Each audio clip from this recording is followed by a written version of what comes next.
پورا دالان یکدم روشنی میں نہا گیا۔ یہ گھر چھوٹا ضرور تھا لیکن اس گھر کے مکینوں کی کسمپریسی کو بیان نہیں کرتا تھا۔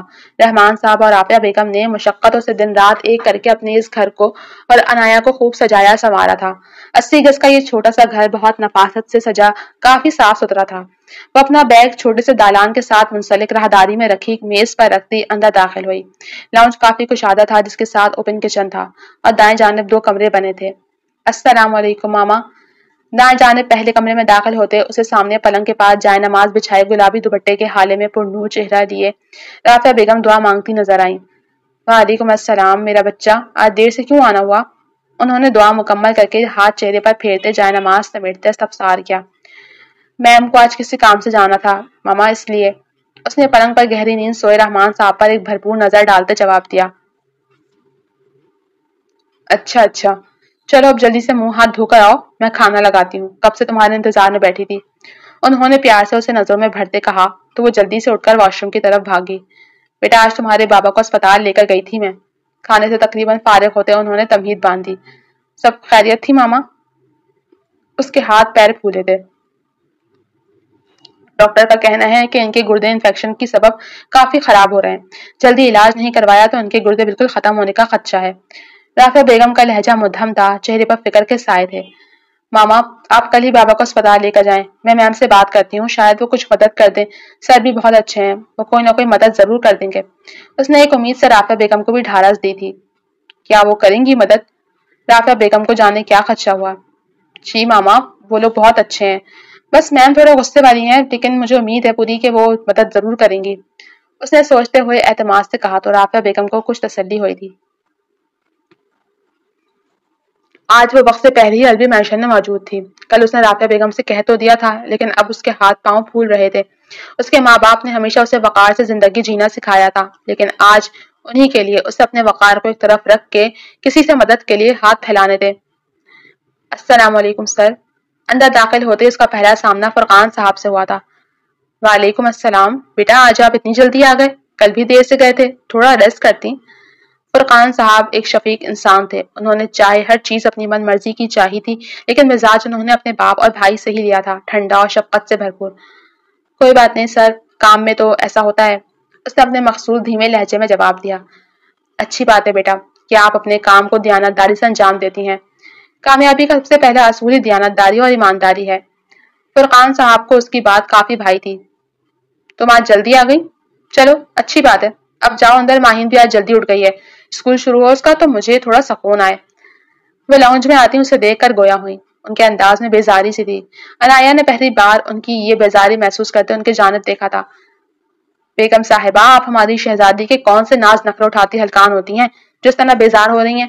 اس کے نخرے یا تو میں اٹھاتا ہوں یا پھر حسام، اور اس کی دیکھ بھال عنایا کرتی ہے، آپ تو ایسے بھی سکون میں ہی ہیں۔ فرقان علوی نے تمسخرانہ مسکراہٹ کے ساتھ طنز کا تیر چلایا تھا۔ بس آپ کو تو موقع چاہیے ہوتا ہے مجھے مورد الزام ٹھہرانے کا، اور حسام گھر میں کون سا ٹکتا ہے جو وہ کسی کے ناز نخرے بھی اٹھائے، جانے کس کے ساتھ دن رات عیاشی میں مصروف رہتا ہے۔ آخری بات انہوں نے انتہائی دھیمی آواز میں کہی تھی کہ ان کے پاس کھڑی عنایا بھی بمشکل سن پائی۔ تم یہاں کیوں کھڑی ہو اب تک؟ جاؤ۔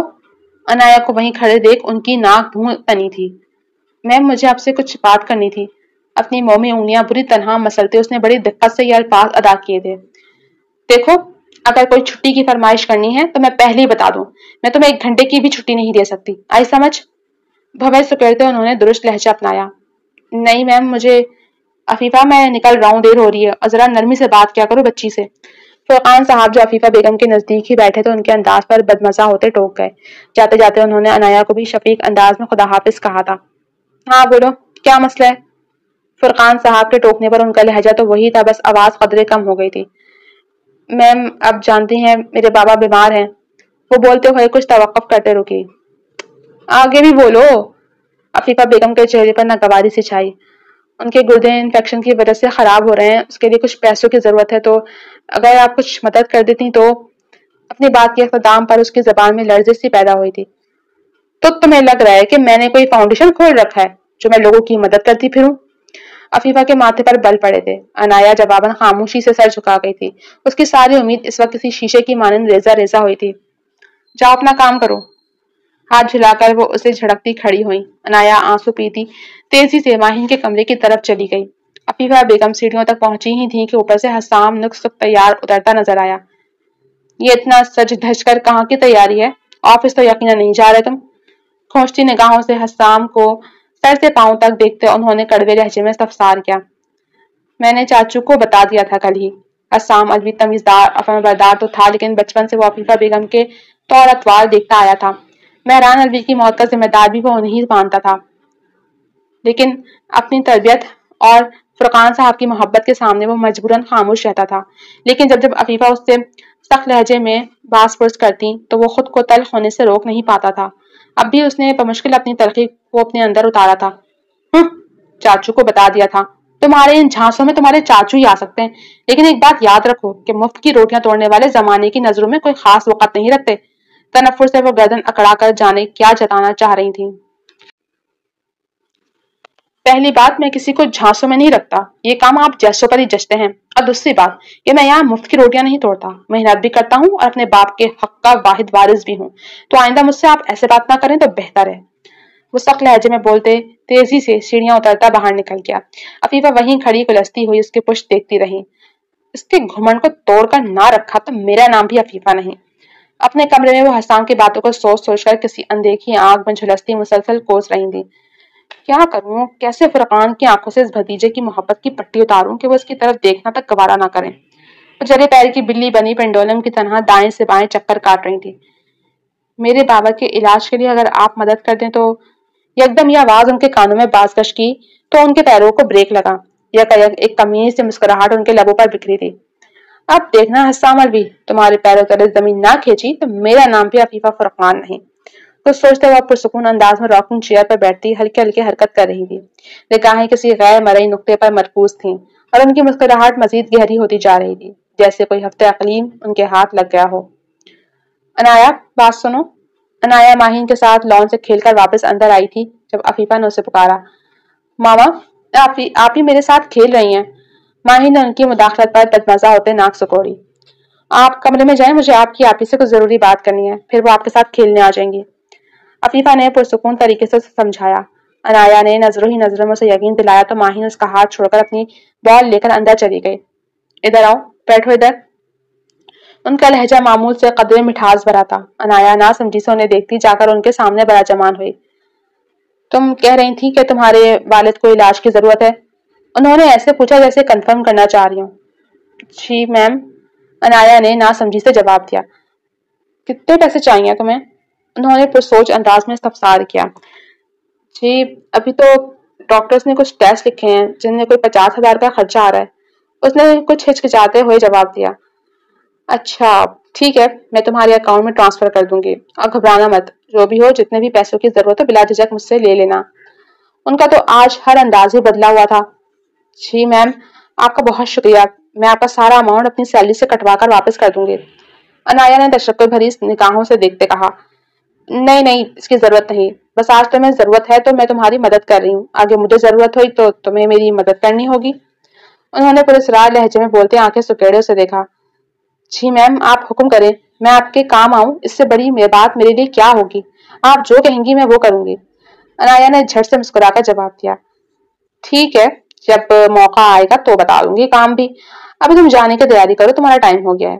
عفیفہ بیگم نے پراسرار سے مسکراہٹ سجائے اسے دیکھا تھا۔ عنایا اپنی خوشی کے عالم میں اس کے چہرے کی جانب دیکھنا بھول گئی تھی، اگر دیکھ لیتی تو شاید اس کی خوشی کا عکس اس کے چہرے سے ندارت ہوتا۔ فرقان، حسام اب 25 کا ہو گیا ہے، کچھ سوچا آپ نے اس کے لیے؟ آج سنڈے کا دن تھا، حسام الوی اور فرقان الوی دونوں گھر پہ موجود تھے۔ وہ سب اس وقت لان میں بیٹھے چائے کے ساتھ لوازمات سے لطف اندوز ہو رہے تھے۔ مطلب کس بارے میں سوچنا ہے؟ فرقان صاحب نے چائے کا مگ سینٹر ٹیبل پر رکھتے سوالیہ نظروں سے دیکھا۔ ظاہر ہے بھائی اس کی شادی کے بارے میں، اور کس بارے میں؟ عفیفہ نے شان خاطر لاپرواہی کا مظاہرہ کیا، جبکہ وہاں بیٹھا حسام الوی بھوچکا رہ گیا۔ خیریت ہے بیگم، یہ آج آپ کو بیٹھے بیٹھے حسام کی شادی کا خیال کیسے آ گیا؟ فرقان صاحب نے جیسے حسام کے حلق میں اٹکے الفاظ چرائے۔ کیوں؟ مجھے خیال کیوں نہیں آ سکتا؟ چاچی ہوں میں اس کی، اتنا تو سوچ سکتی ہوں اس کے لیے۔ ان کے انداز پر حسام نے بے اختیار اش اش کر اٹھا۔